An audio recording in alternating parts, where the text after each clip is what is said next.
Buenas tardes a todos y todas y sed bienvenidos a este itinerario de la tarde en el que, de la mano de María José Castejón, vamos seguro a disfrutar.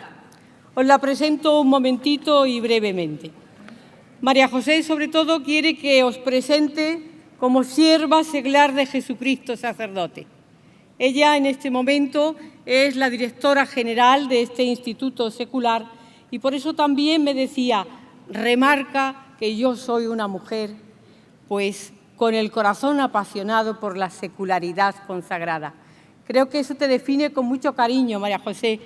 Tengo que deciros también que María José y yo misma trabajamos en la Comisión Episcopal de Vida Consagrada y por eso os digo que de su mano esta tarde vamos a tener el placer y el gusto de contar y de exponer sencillamente desde su experiencia como acompañante, como formadora, como persona que no solo diríamos, yo puedo leer aquí toda una lista de licenciaturas y demás, pero creo que lo importante para esta tarde es que vamos a compartir como hermanos y hermanas con el eje nuclear que nos concierne, la persona, ¿verdad? El sujeto, esa persona y sujeto que necesita de nuestro acompañamiento, de generar proceso, y ella, de seguro, que experta también, va a darnos unas buenas pautas que nos van a ayudar.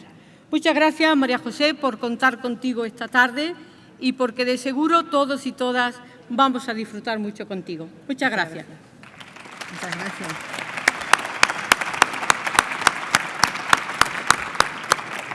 Bueno, el aplauso para todos ustedes porque son las 4 de la tarde. Entonces, voy a iniciar con la palabra. Y la palabra, la única palabra, es la de Dios. Al principio ya existía la palabra.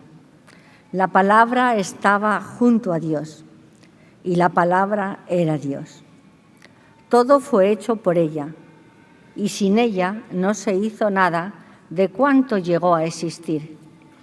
En ella estaba la vida y la vida era la luz de los hombres. La luz resplandece en las tinieblas y las tinieblas no las sofocaron. En primer lugar, también quiero dar las gracias a María José, que me acaba de presentar. Le agradezco mucho sus palabras. Y, bueno, veremos a ver si las expectativas las cumplo. Eso está por ver. Y también a todo el equipo que ha organizado todas estas jornadas. Y gracias por contar conmigo y gracias por todos ustedes que están aquí. Lo primero que voy a hacer es explicar el esquema que he hecho para mi intervención, porque luego me detendré en el tercer punto, la pedagogía de la formación del corazón. En la introducción vamos a articular 3 dimensiones esenciales al hablar del sujeto y de la vocación, que son el yo, el tú y el nosotros. Cada una de estas dimensiones nos ayuda a profundizar en nuestra identidad, en nuestra relación con Jesucristo y en nuestra pertenencia a la comunidad de creyentes. El sujeto de la vocación, si nos miramos cada uno hacia adentro, somos cada uno de nosotros. Ese yo para quien yo sirvo, ese yo para quien sirvo, es una relación personal entre nosotros. Cuando nos miramos a nosotros mismos, descubrimos la debilidad, la vulnerabilidad, la creaturalidad. Solamente el mirarnos ya hacemos una confesión de fe de que somos criaturas y, por tanto, contingentes. Y, sin embargo, abiertos al trascendente, con una capacidad enorme de comunicación con un tú diferente a nosotros, que es Dios, Dios trinitario, que viene a nuestra vida, que es infinito, trascendencia, un tú diferente completamente a nosotros. Esa relación del yo-tú nos abre a un nosotros que nos invita a unas relaciones nuevas, a una relación diferente a las que podemos establecer antes de esa relación del yo-tú. El primer punto que yo propongo, jugando con la palabra vocación, es la provocación y convocación. En el contexto actual, marcado por la crisis antropológica y de sentido, estamos llamados como Iglesia a responder. Estamos aquí en este congreso de vocaciones y en este mismo congreso todos somos llamados a ser apóstoles de las vocaciones. Ser apóstol de la vocación es la oportunidad de servir al Señor siendo generadores de una cultura vocacional, hacer emerger en una cultura que es plural, variada, como la nuestra, hacer emerger una cultura diferente, una alternativa de vida que es la cultura vocacional. En este contexto situamos la provocación. Para provocar es necesario provocar para poder acompañar y para poder discernir, ya que si no tenemos sujetos que se planteen de alguna manera en la vocación, difícilmente tendríamos posibilidad de acompañar a nadie.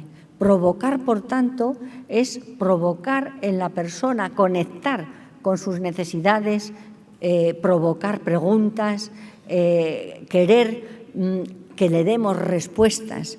Es conectar con su necesidad, con su ansiedad, con sus preocupaciones, con su realidad personal.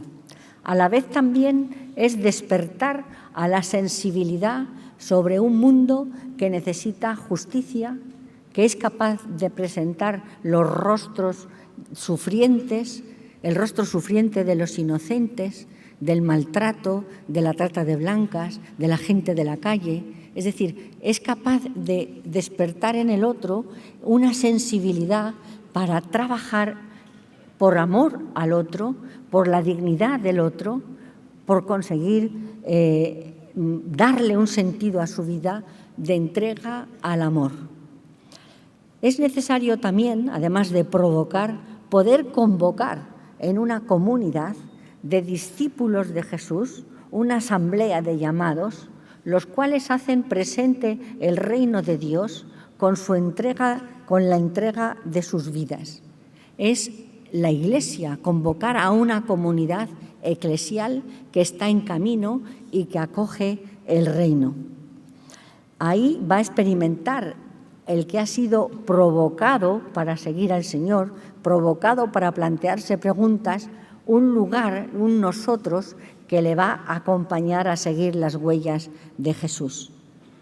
En el segundo punto trato sobre la vocación y las vocaciones.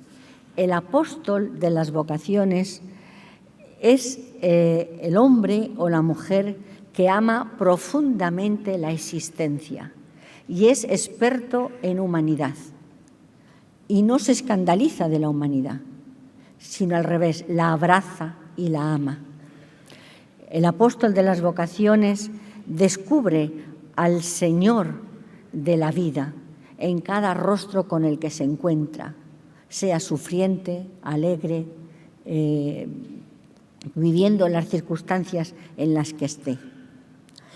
El ministerio y los carismas en la Iglesia son signo de la trascendencia de Dios. Son una realidad que señala hacia algo o alguien mucho más grande de lo que ven nuestros ojos, comunican nuestros labios o testimonian nuestras vidas. Toda vocación apunta hacia el interior de la revelación de Dios, por mediación de su Hijo Jesucristo y por la acción del Espíritu Santo.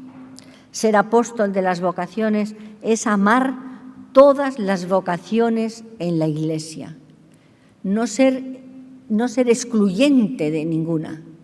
Ninguna tiene la exclusividad, ni ninguna excluye a otra.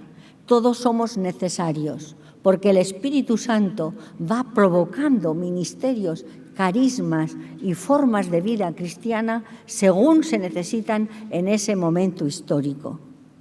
Amar todas las vocaciones como don y como gracia, para acompañar, para discernir, para ser testigos de la obra que Dios hace en cada persona, para ser testigos de la obra que el Espíritu Santo hace por mediación de cada uno de nosotros en su historia, en su Iglesia.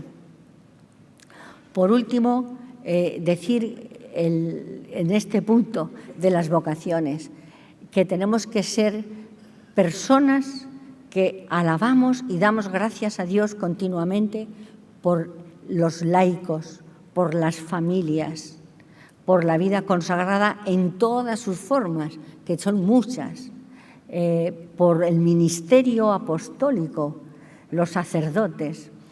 Alabar y bendecir a Dios porque nos convocan en la comunidad, nos reúnen en torno a la Eucaristía.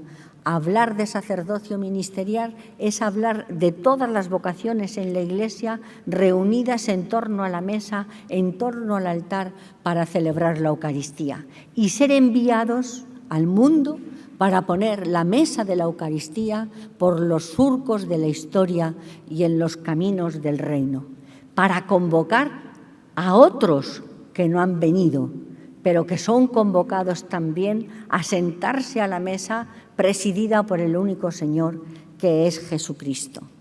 Bien, esta sería pues unos cuantos folios que he escrito y que seguramente los tendrán y si les interesan pueden leer. Pero me voy a detener en el tercer punto, que es la invocación. Y se trata de la pedagogía de la formación del corazón. Es decir, para acompañar y discernir y ser testigo de lo que Dios obra en cada persona, es muy importante que conozcamos cómo ese yo-tú, cómo Dios va obrando en la persona y cómo la persona tenemos capacidad de respuesta y cuáles son nuestras tentaciones, las formas en las que nos podemos autoengañar y cómo podemos salir de ellas. He propuesto son cuatro esquemas, pero quisiera deciros que este proceso o itinerario de formación del corazón no es un itinerario lineal, como un camino que tengo que caminar, sino es algo en espiral, que vamos partiendo de algo ancho, luego va bajando a una espiral, ya un círculo mucho más pequeño. ¿Por qué?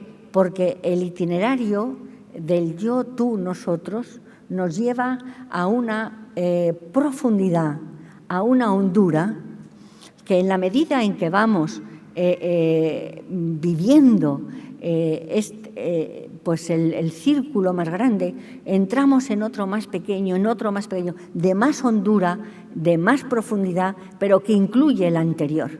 Por tanto, no es algo lineal, sino es algo espiral. El primer esquema que planteo, tenemos en el centro el yo. Ahora bien, aquí voy a leer más, un yo marcado por la llamada recibida como don y el esfuerzo personal de dar una respuesta adecuada. Cuando dice la persona, yo creo que tengo vocación, en el centro está él. Yo tengo que decidir si esa llamada es o no es, yo tengo que. Las opciones personales en este momento y el descubrimiento de todo lo que tenemos que dejar para seguir a Jesús marcan esta primera etapa. Solo podrá seguir al Señor aquel que asume como ideal de vida vivir como Él vivió y descubrir el servicio que manifiesta Juan 13 como camino del discípulo, un servicio que dignifica.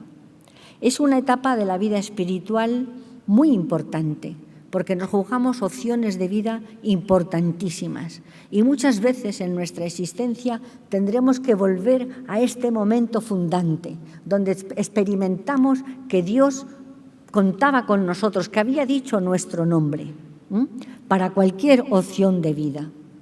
Es una experiencia de Dios que podremos negar muchas cosas, pero esta nadie nos la puede negar, porque es la mía, porque la experimento. Es una etapa de la vida espiritual donde, sin embargo, funciona mucho la voluntad y el voluntarismo. Tiene un gran protagonismo el deseo, el sí que yo puedo o no puedo dar. El deseo de responder al Señor, el apasionamiento por el Evangelio, la posibilidad de que todo quede transformado en Él parece depender de nuestra respuesta. Hay una gran dosis de generosidad personal y una clara conciencia de todo lo que se deja atrás. Es como si pusiera la persona en la balanza todo lo que tengo que dejar y lo que voy a coger no lo veo, solo veo lo que tengo que dejar, ¿no?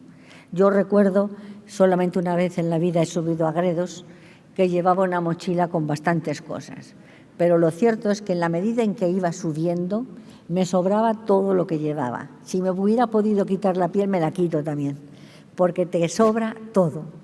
Al principio, cuando la persona se plantea ¿qué tengo que dejar? Yo me gusta decirle, ponte detrás de Jesús y camina detrás de Él.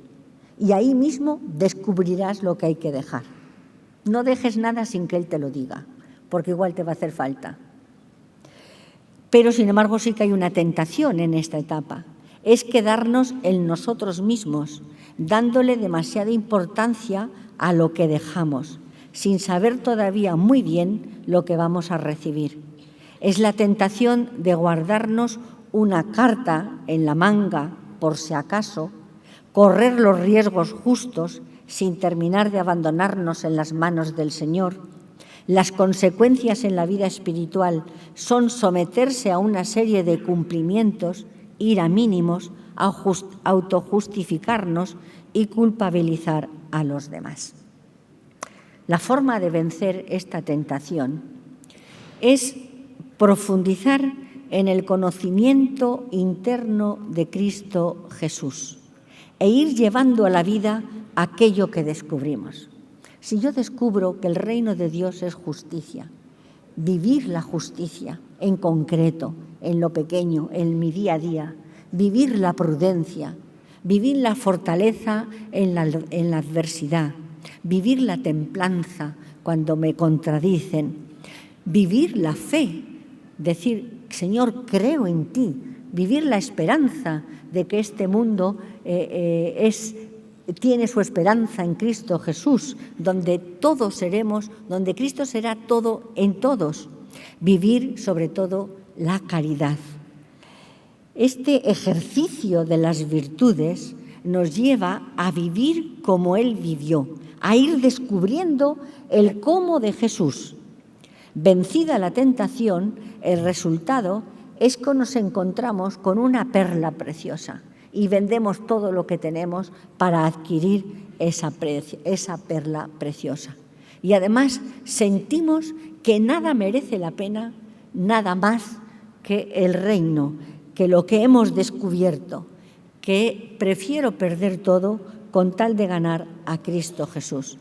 La opción de vida en cualquiera de las vocaciones y ministerios de la Iglesia adquieren aquí todo su sentido. La radicalidad de vida se ve en el horizonte como un camino liberador. Las purificaciones por las que vamos a pasar se ven como el regalo hermoso que estábamos buscando. La vida experimenta una alegría nunca conocida.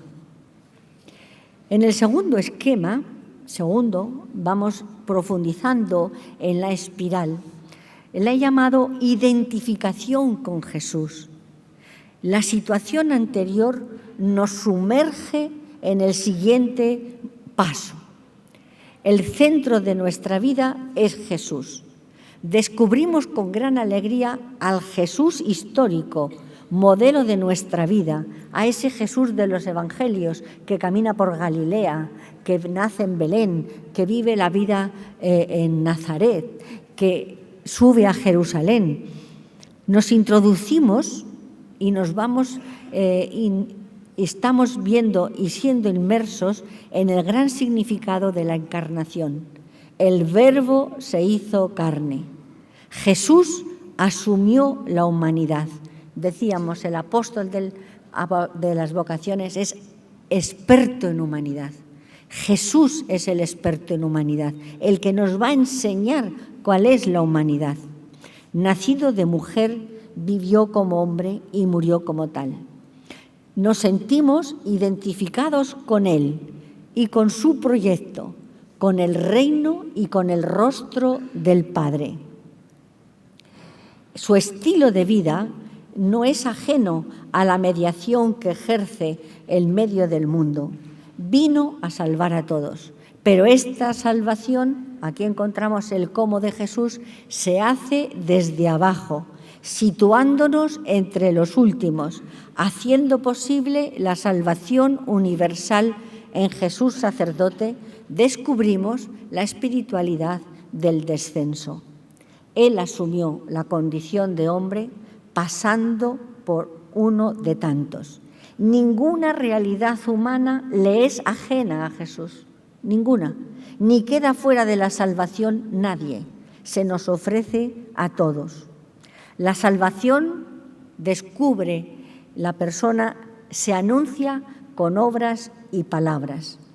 La actividad de Jesús, el anuncio del reino, lo hace presente sanando, salvando y liberando. Las acciones del discípulo de Jesús, acoger el reino, significa hacer como Jesús, sanar, salvar y liberar. En ningún caso cargar cargas pesadas sobre los hombros de nadie. Es ponernos en las márgenes de la ciudad y oír los gritos del pueblo. Esa sensibilidad que decíamos antes en el provocar, oír los gritos del pueblo, la desesperación de tantas personas. Y Jesús no hace diferencia ni por raza ni por religión. El significado de su actuación sanante va más allá de la mera recuperación de la salud. Sanar, en tiempos de Jesús, era recobrar a la persona y devolverla a la comunidad, porque la persona que pecaba, la persona que estaba enferma, se decía que había pecado. Por tanto, si ha pecado, es responsabilidad de él estar enfermo. Y si es responsabilidad de él, yo no tengo ninguna obligación de ayudarle, porque al fin y al cabo se lo ha buscado él. Yo vengo de México hace muy pocos días y se estaba produciendo todo el tema de los migrantes y llevándolos a México desde Estados Unidos, ¿no? Redadas de personas, ¿no? Claro, ¿cómo se les ocurre ir allí? Ahora los tienen que echar. No sé si me explico, ¿verdad? A veces esto exculpa nuestras actuaciones, ¿no? Nos hace volver la mirada al otro lado. La actuación de Jesús despertaba en los que seguían la norma y la regla rechazo e indignación por parte de todos aquellos que guardaban el orden establecido. Jesús rompe el orden establecido. Ellos se sentían en la obligación de no hacer nada por los demás porque ellos eran los responsables. Jesús rompe esta lógica, como va rompiendo tantas lógicas. Por ejemplo, en el momento de lavar los pies el maestro a los discípulos, ¿no? Cómo tú, el maestro, lavas los pies. Rompe otra lógica de la sociedad. Jesús, al romper estas lógicas del poder, que buscan más los intereses económicos, los personales, los intereses de grupo, más que el bien común, y el busca de una sociedad más justa y humana, bajo el disfraz de defender normas y leyes, Jesús resultó ser una persona incómoda en su tiempo, lo cual le costó la cruz y la muerte. Jesús invita a todos a la conversión. El cómo de Jesús invita a replantearnos muchas cosas. El cómo vivimos, el cómo hacemos presente el reino, cómo lo acogemos. La conversión se produce dejando nuestros propios criterios, pero fijaros también la mentalidad y las creencias. A veces somos un manojo de creencias, ¿no? en vez de una confesión de fe en el Jesús que nos salva, en el Cristo de la fe, ¿no? Creencias, qué sé yo, desde que como las concretas de mi madre no hay ningunas, ¿no? Y eso no hay quien me lo quite nadie, ¿no? Porque en Ecuador se ponen una pulsera roja porque eso les libra de no sé cuántos males, ¿no? O le pasan un huevo al niño para quitarle creencias. Digo estas, pero pensar cada uno las nuestras. La conversión de Jesús llega radicalmente al fondo de la persona, al fondo del sujeto, porque la llamada a seguirle, la llamada vocacional, transforma todo nuestro ser y nos identifica con el proyecto de Jesús, con el cómo de Jesús, y nos descubre el rostro del Padre. Y cuidado, porque cuando llamamos a Dios Padre, descubrimos la fraternidad universal. No podemos llamar a Dios Padre si no nos llamamos entre todos nosotros hermanos. Jesús, el camino de conversión lleva a ser personas nuevas, a formar una comunidad nueva, un sujeto nuevo de vocación, la comunidad, montada en relaciones completamente nuevas, donde el amor, la entrega, la ofrenda, la entrega de la vida es germen del reino, germen de una nueva cultura. Somos mediadores, sacerdotes de la nueva alianza. Pero hay una tentación también en este segundo momento. Es dejarnos llevar por la impotencia ante una liberación que no llega del todo, ante la incomprensión de los que nos rodean, ante las propias caídas, ante los propios resultados, escasos y pobres. La entrega generosa al apostolado, las horas gastadas y dadas a favor de los demás, encuentran muchas veces dificultades reales que desaniman y dejan una sensación de imposible y de impotencia. Esto no tiene remedio. Aunque me mate, esto no cambia. La desilusión que produce la dureza del camino, hace que nos acordemos de lo que hemos dejado, de lo que podríamos haber sido y no somos, de lo que podríamos haber ganado y no hemos ganado, de lo que podríamos tener y no tenemos.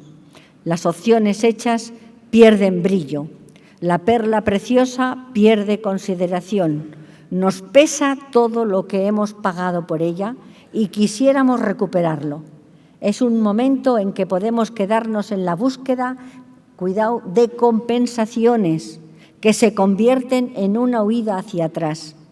De nuevo aparece la autojustificación, de tal manera que estas compensaciones y huidas las revestimos de algo necesario, pero a la vez nos alejan de la entrega incondicional y de la dureza del camino. Y esto hay que saber acompañarlo. Cuando hablamos de acompañamiento y discernimiento, esto lo tenemos que identificar como testigos de la obra de Dios y de las resistencias de la persona en la persona que se acompaña. Nos movemos entre el deseo y la paura, que dicen en italiano, entre el deseo y el miedo de la entrega total. Seguimos en la tentación, empezamos a considerar a todos culpables. Nuestro juicio hacia los demás es duro e intransigente, y todo en nombre de la verdad. Nos volvemos críticos con todos y con todo lo que nos rodea. Sentimos con claridad que si los otros fueran de otra manera, no estaríamos abocados al fracaso y el reino ya estaría presente. Ardería el mundo. Nos volvemos acusadores de los otros. Pero cuidado con esto, y es una pista, son acusaciones generales. Es que no somos pobres, no vivimos la vocación, no somos fraternos. En las acusaciones hay que poner nombre y apellido y yo. Yo no soy pobre, yo no soy solidario, yo no soy... Pero no somos. Nos volvemos acusadores de los otros, pero detrás de estas culpabilidades está la autojustificación y el dolor por el fracaso que se experimenta. Lo que hay es murmuración, cuidado a las murmuraciones que son de un daño terrible, y a la queja, porque provoca desarmonía interior, división externa y desamor. Y la búsqueda de compensaciones múltiples, aunque dentro de la legalidad, que no se notan, marca nuestra vida. Aunque se continúe, la entrega tiende a ser profesionalizada. Creo que se entiende esta expresión. ¿Cómo seguimos adelante? ¿Cómo seguir dando pasos? Es entrar en el verdadero conocimiento del misterio de Belén, de la encarnación, en el modo de vivir de Jesús y asumir que este modo tiene unas consecuencias claras. Solo se verán como gracia en la contemplación del misterio de la cruz, de rodillas ante el crucificado, consecuencia de su ministerio y de su deseo constante de hacer la voluntad del Padre. Su obediencia le lleva al sacrificio. Solo ante el crucificado podemos descubrir el rostro del Padre y la obediencia al Padre. La identificación radical con Jesús, la aceptación de su modo de hacer las cosas, nos hace entrar en una serena alegría que brota del amor del Padre en Jesucristo, en una acción de gracias continuada por completar en nuestro cuerpo lo que le falta a la pasión de Cristo. Supone no dejarnos escandalizar por la cruz, sino abrazarnos a ella y acoger al Cristo de la fe para poder continuar una vida entregada plenamente al apostolado. Llegamos a un círculo más estrecho, que es la configuración con Cristo. En el centro de nuestra vida encontramos al Cristo de la fe, Jesús de Nazaret, quien fue condenado a muerte y crucificado por nuestros pecados, sin embargo, resucitó, ascendió al cielo, está sentado a la derecha del Padre, intercediendo por todos nosotros. Contemplamos el sacerdocio de Jesucristo, único mediador. Ha ascendido al cielo con toda la humanidad, abriendo el único camino posible para llegar a Dios. Él es el camino, la verdad y la vida, como dice Juan. Él es la única razón para seguir trabajando con esperanza. Solo en la fuerza del Espíritu podemos alcanzar el conocimiento interno de todo el significado de la redención de Jesucristo y de la revelación. Desde el seguimiento a Jesús, viviendo como Él vivió, desde la autenticidad de la existencia que acoge el reino y lo actúa en palabras y obras, desde abajo podemos entender la hondura y profundidad de vivir configurados en Jesucristo. Es decir, no solamente obrar como Jesús, sino con los sentimientos de Jesús. Bienaventurados los misericordiosos, tener un corazón semejante al de Jesús. Limpio, un corazón limpio, sin ambigüedades, sin dudas, dudas sí. La duda dice que es la capacidad de soportar la vida, ¿no? La fe es la capacidad de soportar la duda. Entonces, es la realidad de ser limpios de corazón, compasivos, mansos y humildes, llorar con el que llora, reír con el que ríe, alegrarnos del bien de los demás. Esta realidad abre la existencia a tres claves importantes. Permanecer en el amor pase lo que pase. Enfrentar la hostilidad del mundo frente al hombre encerrado en sí mismo, la negación de la revelación y el amor de Dios que salva, sana y libera. Es decir, la hostilidad del mundo, nosotros seguimos sanando, salvando y liberando. Y lo más importante, nada podemos entender ni vivir si no es en el Espíritu Santo que nos llevará hasta la transfiguración en Jesucristo. Aquí aparece una tentación que tiene dos rostros.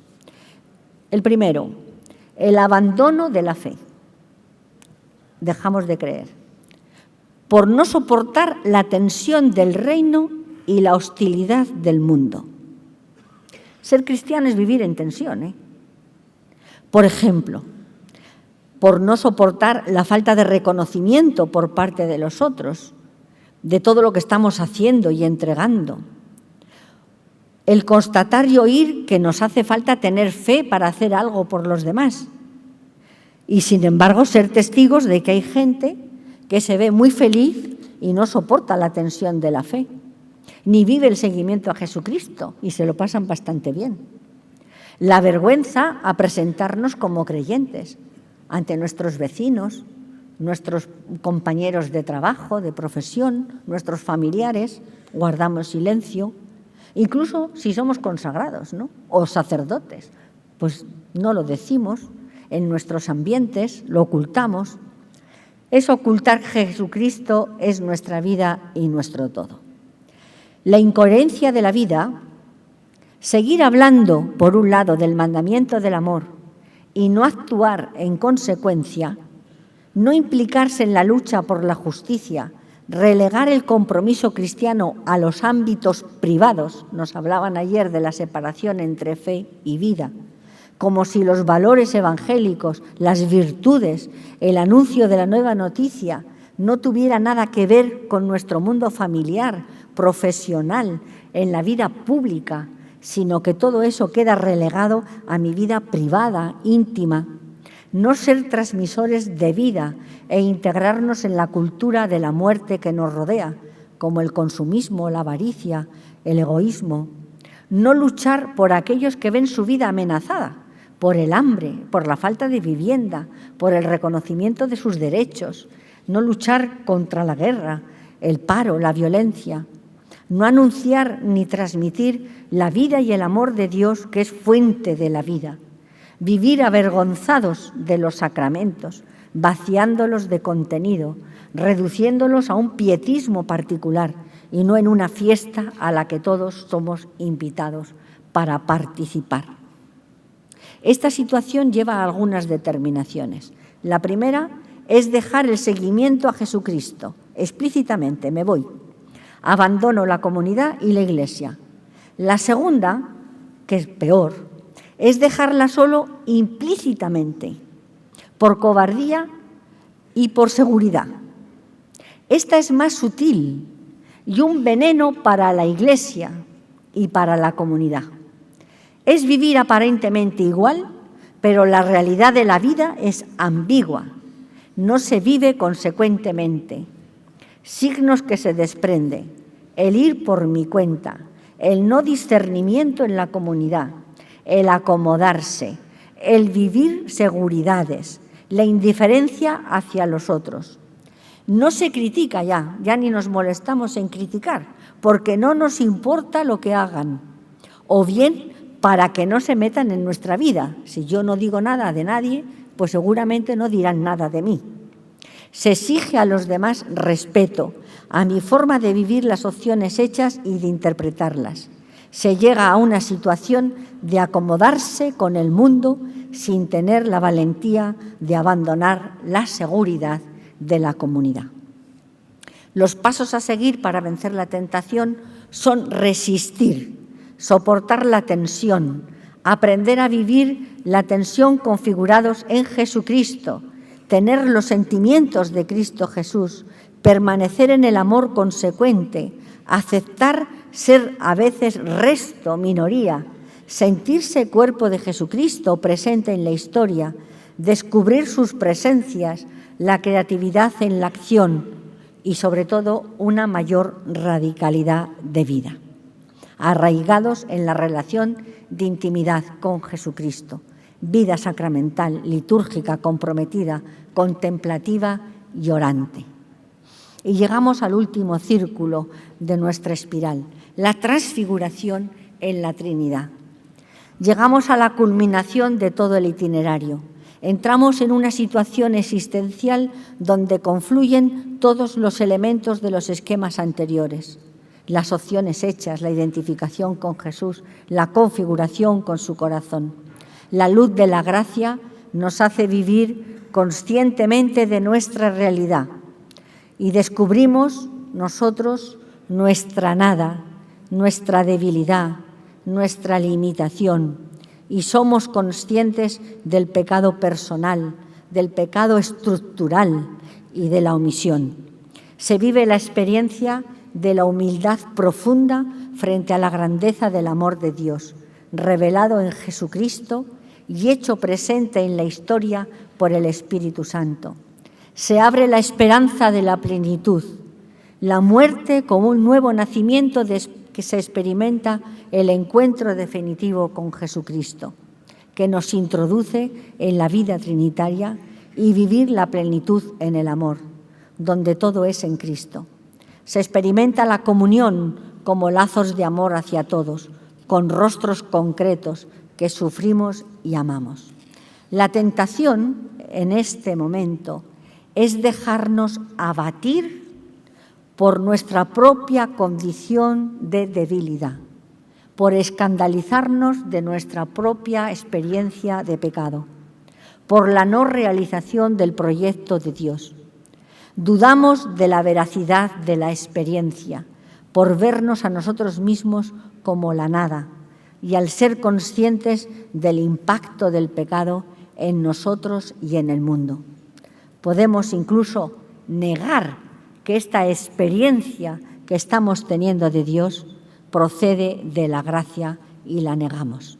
Nuestra salida es la confianza infinita en el amor trinitario, un amor gratuito que se derrama en la humanidad, transformándola en una vida de caridad.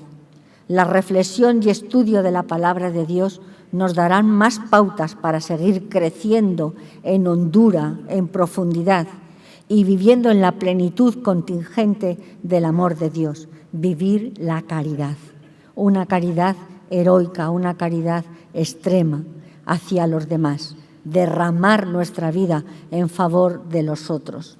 La oración, la comunidad, la vida sacramental nos abren caminos para iniciar de nuevo como neófitos.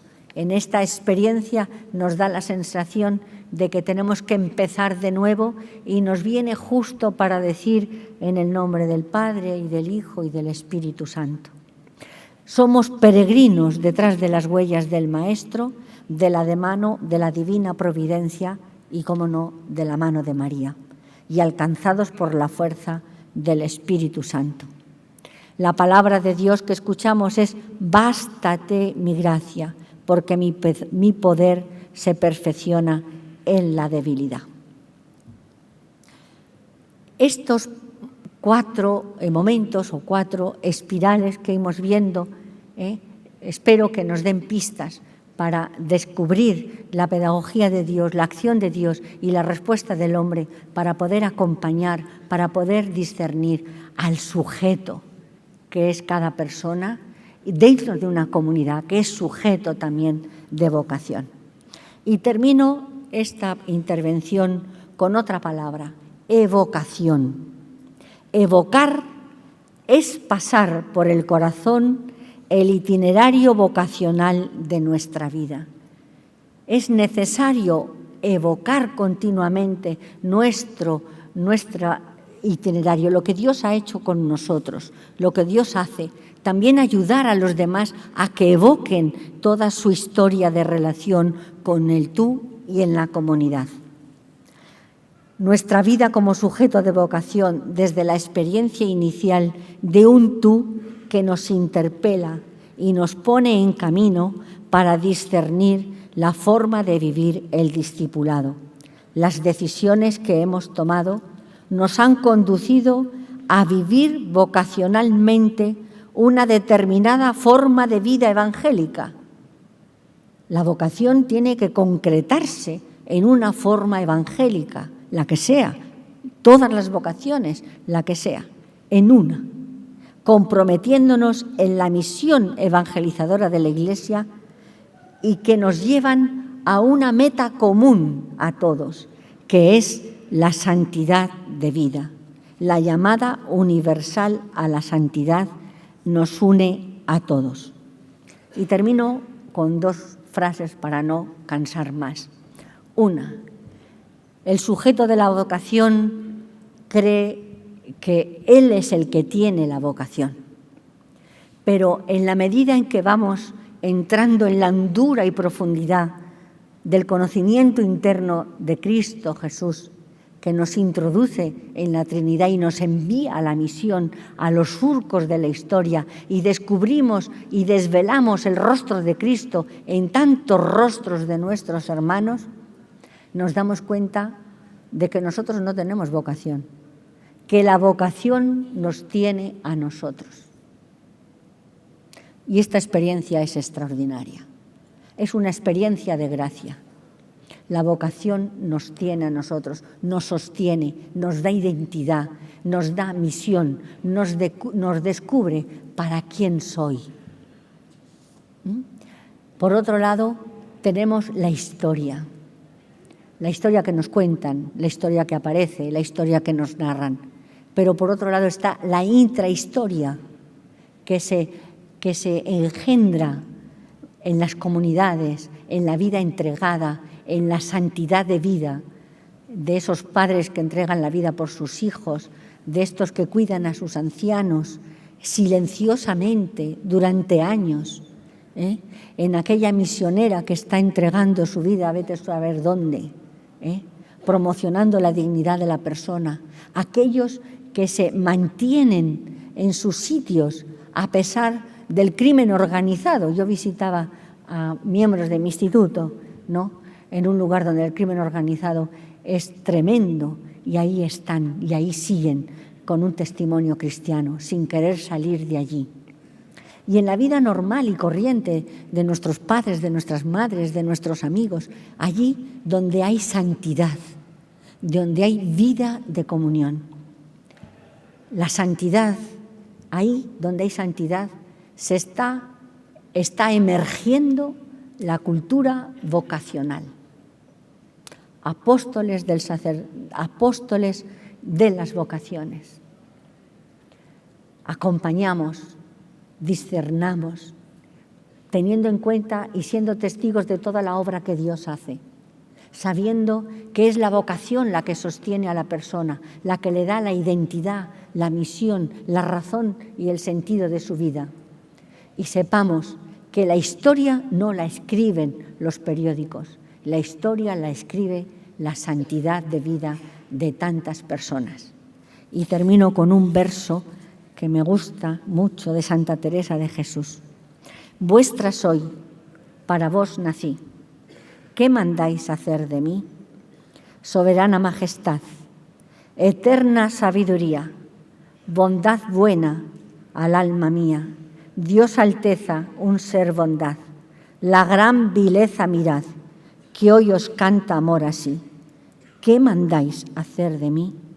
Vuestra soy, pues me criastes, vuestra, pues me redimistes, vuestra, pues me sufristes, vuestra, pues que me llamastes, vuestra, porque me esperaste, vuestra, pues no me perdí. ¿Qué mandáis hacer de mí? Muchísimas gracias por la atención.